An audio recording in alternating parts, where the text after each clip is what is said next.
2 ദിനവൃത്താന്തം അധ്യായം 32.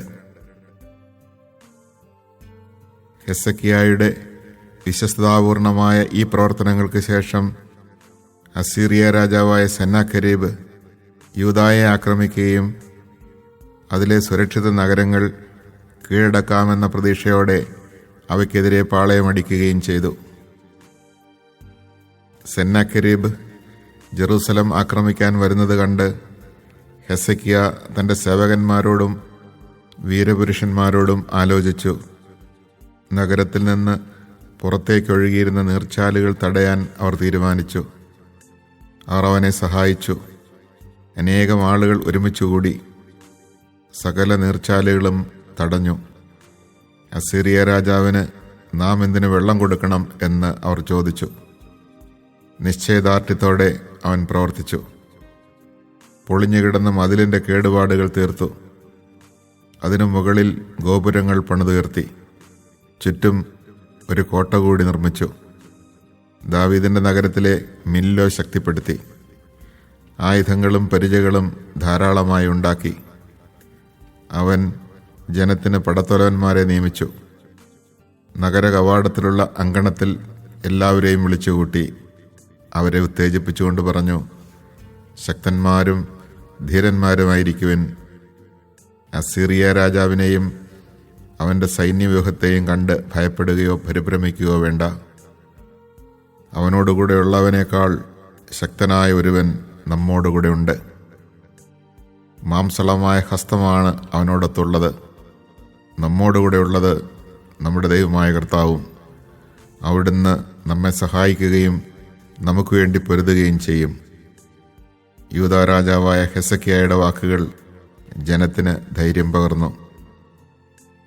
സൈന്യസമേതം ലാഖീഷ് ഉപരോധിച്ചുകൊണ്ടിരുന്ന അസീറിയ രാജാവായ സെന്നാകെരീബ് ജെറൂസലമിലേക്ക് ദൂതന്മാരെ അയച്ച് യൂദാ രാജാവായ ഹെസക്കിയായോടും യൂദാ നിവാസികളോടും പറഞ്ഞു, അസീറിയ രാജാവായ സെന്നാകെരീബ് പറയുന്നു, എന്തിൽ ആശ്രയിച്ചുകൊണ്ടാണ് ജെറൂസലമിൽ നിങ്ങൾ പ്രതിരോധം ഏർപ്പെടുത്തുന്നത്?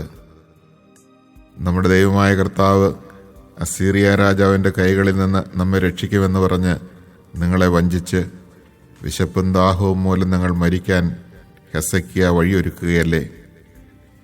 ഈ ഹെസക്കിയ തന്നെയല്ലേ അവിടുത്തെ പൂജാഗിരികളും ബലിപീഠങ്ങളും നശിപ്പിച്ചതും ഒരേ ഒരു ബലിപീഠത്തിന് മുൻപിൽ ആരാധിക്കുകയും അവിടെ മാത്രം ദഹനബലികൾ അർപ്പിക്കുകയും ചെയ്യണമെന്ന് യൂദായോടും ജെറൂസലമിനോടും ആജ്ഞാപിച്ചതും? ഞാനും എൻ്റെ പിതാക്കന്മാരും മറ്റ് ജനതകളോട് ചെയ്തത് എന്തെന്ന് നിങ്ങൾക്കറിഞ്ഞുകൂടെ? അവരുടെ ദേവന്മാർക്ക് തങ്ങളുടെ ദേശത്തെ എൻ്റെ കയ്യിൽ നിന്ന് രക്ഷിക്കാൻ കഴിഞ്ഞോ? എൻ്റെ പിതാക്കന്മാർ നിശേഷം നശിപ്പിച്ച ആ ജനതകളുടെ ദേവന്മാരിൽ ആർക്കാണ് തൻ്റെ ജനത്തെ എൻ്റെ കയ്യിൽ നിന്ന് രക്ഷിക്കാൻ കഴിഞ്ഞത്? പിന്നെ നിങ്ങളുടെ ദൈവം എൻ്റെ കയ്യിൽ നിന്ന് നിങ്ങളെ രക്ഷിക്കുമെന്നോ? അതിനാൽ ഹെസക്കിയ നിങ്ങളെ ഇപ്രകാരം വഞ്ചിക്കുകയോ വഴിതെറ്റിക്കുകയോ ചെയ്യാതിരിക്കട്ടെ. അവനെ വിശ്വസിക്കരുത്. എൻ്റെയോ എൻ്റെ പിതാക്കന്മാരുടെയോ കൈകളിൽ നിന്ന് തൻ്റെ ജനത്തെ രക്ഷിക്കാൻ ഒരു ജനതയുടെയും രാജ്യത്തിൻ്റെയും ദേവന് കഴിഞ്ഞിട്ടില്ല. പിന്നെ നിങ്ങളുടെ ദൈവം എൻ്റെ കൈകളിൽ നിന്ന് നിങ്ങളെ എങ്ങനെ രക്ഷിക്കും? ദൈവമായ കർത്താവിനും അവിടുത്തെ ദാസനായ ഹെസക്കിയയ്ക്കുമെതിരെ ആ ദൂതന്മാർ കൂടുതൽ നിന്ദനങ്ങൾ ചൊരിഞ്ഞു. ഇസ്രായേലിൻ്റെ ദൈവമായ കർത്താവിനെ നിന്ദിച്ചുകൊണ്ട് അസീറിയ രാജാവ് ഇപ്രകാരം എഴുതി, ജനതകളുടെ ദേവന്മാർ തങ്ങളുടെ ജനതകളെ എൻ്റെ കയ്യിൽ നിന്ന് രക്ഷിക്കാതിരുന്നതുപോലെ ഹെസക്കിയായുടെ ദൈവം തൻ്റെ ജനത്തെ എൻ്റെ കയ്യിൽ നിന്ന് രക്ഷിക്കുകയില്ല. കോട്ടയുടെ മുകളിൽ നിന്ന് ജെറൂസലം നിവാസികളെ സംഭീതരാക്കി നഗരം പിടിച്ചെടുക്കാൻ വേണ്ടി യൂദാ ഭാഷയിൽ അവർ ഉച്ചത്തിൽ വിളിച്ചു പറഞ്ഞു. ജെറൂസലമിലെ ദൈവത്തെക്കുറിച്ച് ഭൂമിയിലെ ജനതകളുടെ ദേവന്മാരെക്കുറിച്ചെന്നതുപോലെ അവർ സംസാരിച്ചു. അവയാകട്ടെ മനുഷ്യൻ്റെ കരവേല മാത്രമാണ്. ഹെസക്കിയ രാജാവും ആമോസിൻ്റെ മകനായ യെശയ്യാ പ്രവാചകനും സ്വർഗത്തിലേക്ക് സ്വരമുയർത്തി പ്രാർത്ഥിച്ചു. കർത്താവ് ഒരു ദൂതനെ അയച്ചു. അവൻ അസീറിയ രാജാവിൻ്റെ പാളയത്തിലെ വീരയോദ്ധാക്കളെയും സേനാധിപന്മാരെയും സേവകന്മാരെയും വെട്ടിവീഴ്ത്തി. സെന്നാകെരീബ് ലജ്ജിച്ച് മുഖം താഴ്ത്തി സ്വദേശത്തേക്ക് മടങ്ങി. അവൻ തൻ്റെ ദേവന്റെ ആലയത്തിൽ പ്രവേശിച്ചപ്പോൾ സപുത്രന്മാരിൽ ചിലർ അവനെ വാളിനിരയാക്കി. അങ്ങനെ കർത്താവ് അസീറിയ രാജാവായ സെന്നാകെരീബിൻ്റെയും മറ്റ് ശത്രുക്കളുടെയും കൈകളിൽ നിന്ന് ഹെസക്കിയായെയും ജെറുസലം നിവാസികളെയും രക്ഷിച്ചു. അവരുടെ അതിർത്തികളിൽ സ്വസ്ഥത നൽകി. വളരെ പേർ ജെറുസലമിൽ കർത്താവിന് കാഴ്ചകൾ കൊണ്ടുവന്നു. യൂദാ രാജാവായ ഹെസക്കിയായ്ക്ക് വിലപിടിപ്പുള്ള സമ്മാനങ്ങളും നൽകി. അന്നു മുതൽ ജനതകളുടെ മുൻപിൽ അവൻ ബഹുമാനിതനായി. ഹെസക്കിയ രോഗം പിടിപെട്ട് മരണത്തോടടുത്തു. അവൻ കർത്താവിനോട് പ്രാർത്ഥിച്ചു. അവിടുന്ന് അവൻ ഉത്തരമരുളി ഒരടയാളവും കൊടുത്തു. എന്നാൽ അവൻ തനിക്ക് ലഭിച്ച നന്മകൾക്ക് നന്ദി പ്രകടിപ്പിച്ചില്ല. അവൻ അഹങ്കരിച്ചു. അതിനാൽ അവൻ്റെയും യൂദായുടെയും ജെറുസലമിൻ്റെയും മേൽ ക്രോധം ജ്വലിച്ചു. എന്നാൽ തൻ്റെ അഹങ്കാരത്തെക്കുറിച്ച് അവനും അവനോടൊത്ത് ജെറുസലം നിവാസികളും അനുതപിച്ചതിനാൽ കർത്താവിൻ്റെ ക്രോധം ഹെസക്കിയായുടെ കാലത്ത് അവരുടെ മേൽ പതിച്ചില്ല.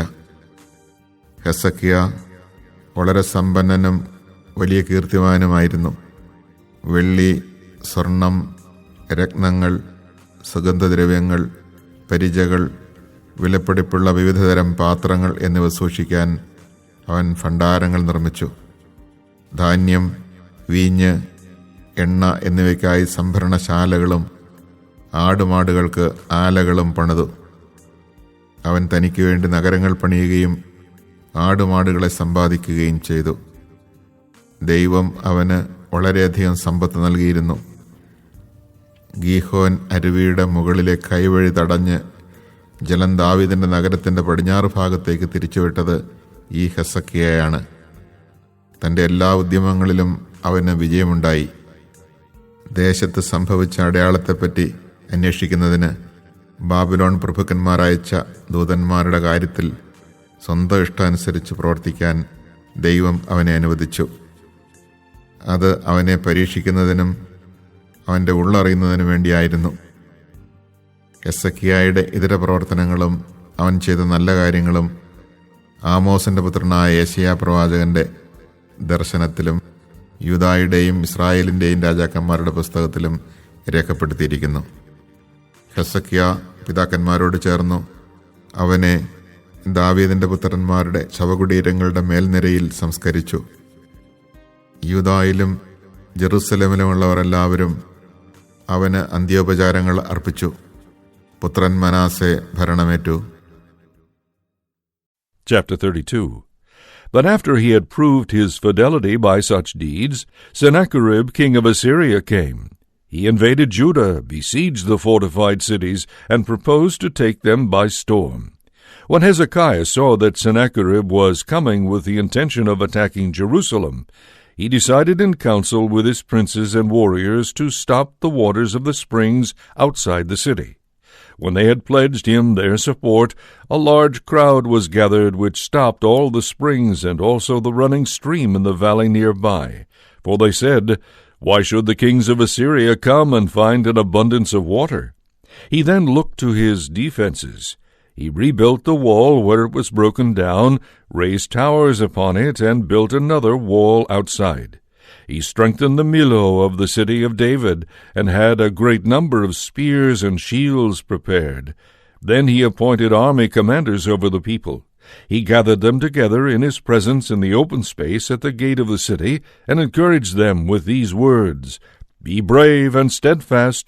Do not be afraid or dismayed because of the king of Assyria and all the throng that is coming with him. For there is more with us than with him. For he has only an arm of flesh, but we have the Lord our God to help us and to fight our battles." And the people took confidence from the words of King Hezekiah of Judah. After this, while Sennacherib, king of Assyria, himself remained at Lachish with all his forces, he sent his officials to Jerusalem with this message for King Hezekiah of Judah and all the Judahites who were in Jerusalem. King Sennacherib of Assyria has this to say, "On what are you relying while you remain under siege in Jerusalem? Has not Hezekiah deceived you, delivering you over to a death of famine and thirst, by his claim that the Lord our God will save us from the grasp of the king of Assyria? Has not this same Hezekiah removed his high places and altars, and commanded Judah and Jerusalem, You shall prostrate yourselves before one altar only, and on it alone you shall offer incense? Do you not know what my fathers and I have done to all the peoples of other lands? Were the gods of the nations in those lands able to save their lands from my hand? Who, among all the gods of those nations which my fathers put under the ban, was able to save his people from my hand? Will your God then be able to save you from my hand? Let not Hezekiah mislead you further and deceive you in any such way. Do not believe him. Since no other god of any other nation or kingdom has been able to save his people from my hand, or the hands of my fathers, how much the less shall your God save you from my hand?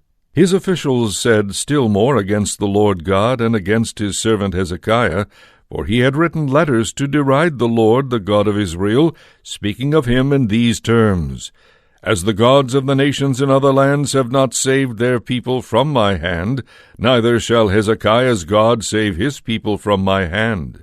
In a loud voice they shouted in the Judean language to the people of Jerusalem, who were on the wall, to frighten and terrify them, so that they might capture their city.